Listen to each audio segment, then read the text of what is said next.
Title: The Friendly Neighbor.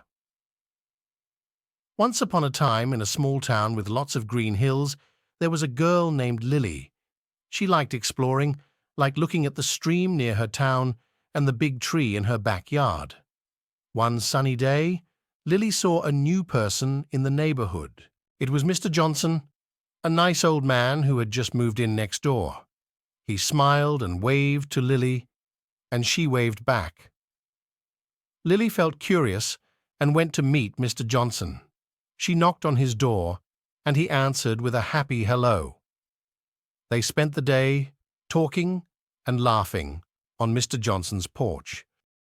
Lily learned that Mr. Johnson used to be a teacher and had been to many places around the world.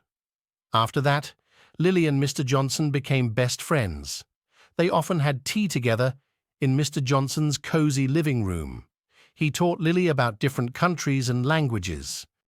As time went by, Lily got better at speaking and writing English because of Mr. Johnson's help. One day, Lily decided to make a video about how Mr. Johnson helped her learn English. She wanted to tell others how nice it is to make friends and learn new things. So, Lily and Mr. Johnson made the video together with big smiles on their faces. They wanted everyone to know that being kind, curious, and learning together is really fun. And that's the end of their story.